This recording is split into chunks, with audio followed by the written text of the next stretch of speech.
Amahoro y'Imana abane namwe inshuti zacu z'akadasohoka. Uyu munsi nk'uko bisanzwe zaratunyuze twabahitiyemo insigamigani igira iti kwigiza nkana. Uyu mugani bawuciye babonye umuntu wangirira ikintu ku bushake nk'aho atakizi akakireka kikangirika, nibwo bagira bati arigiza nkana. Wakomotse kuri Nkana ya Rumanzi mu Kingogo ahagana mu mwaka w'1600. Nkana ya Rumanzi wabaye imvana y'uwo mugani iwabo kavukire hari mu ishyamba rya Kingogo rya Kageyo. Serumanzi yari umuhigi akagira imbwa z'intozo cyane. Uwo mwana Nkana abyiruka akunda guhiga nka se, akica ibihura, inzibyi, imondo n'izindi nyamaswa.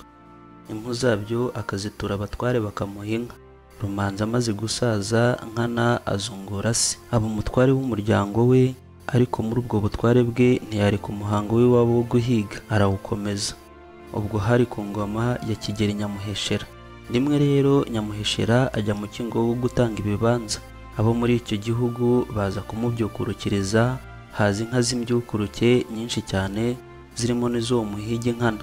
Nyamuheshera abonye inka za Nkana arazishima cyane, bituma baririza nyirazo. Abanyakingogo bati ni iza Nkana. Nyamuheshera ahamagaza Nkana, araza ati nyagasani nditabye. Nyamuheshera ati ni wowe nde? Undi ati ni njye Nkana. Nyamuheshera ati kuva ubu nkugize umutahira w'inka zanjye zose nzashyire no mu Kingogo, kuko nabonye uzi gufata neza inka. Nkana byumvise arumirwa, ati uyu murimo w'ubutahira nzawushobora nte? Ubwo yabivugishwaga nuko yakundaga guhiga akabona ko atazabifatanya byombi. Niko kubwira Nyamuheshera ati nyagasani by'ubutahira sinabishobora, sinavukiye mu by'ubushumba, ahubwo nabyirutse ndi umuhigi mbikurikije data. Nyamuheshera yumvishe ko Nkana ari n'umuhigi arishima, ngo kuko nawe yakundaga guhiga.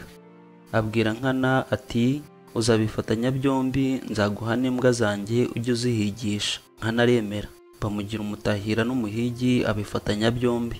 Amaze kubyemera abwira abashumba ati muramenye inka z'ibwami ntizihonorwa ntizikukirwa nk'iza rubanda. Ubwo yangaga ubutahira. Nuko Nkana yita ku buhigi bwe, ubushumba arabwirengagiza. Arahiga atura inka z'ibihura, imondo n'inzibyi.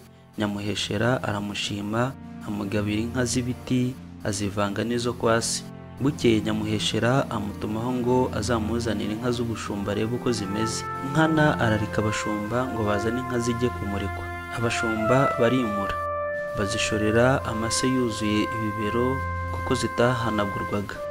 Zigeze imbere ya Nyamuheshera arazitegereza arumirwa, biramurakaza cyane. Abaza Nkana ati izi nka zanjye wazigize ute? Nkana ati nyagasani n'ubundi nakubwiye ko iby'ubushumba ntabizi.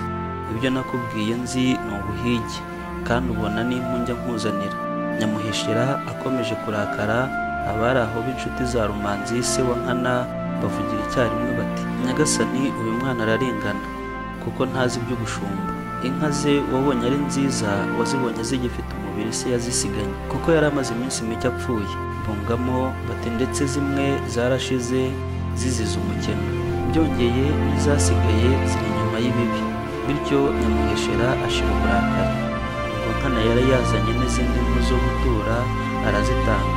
Abari aho bavuga buke batuye umwana yigiriye inama, yirengagije ubushumba kandi abuzi, ariko koko abutewe n'uko ubutahira buruhije. Nuko Nkana atsinda ubutahira atyo yikomereza ubuhigi bwe. Ngibyo byabaye akarande mu Rwanda, baba bategetse umuntu gukora ikintu kandi bazi ko akizi, akavuga ko atakizi batarigiza Nkana.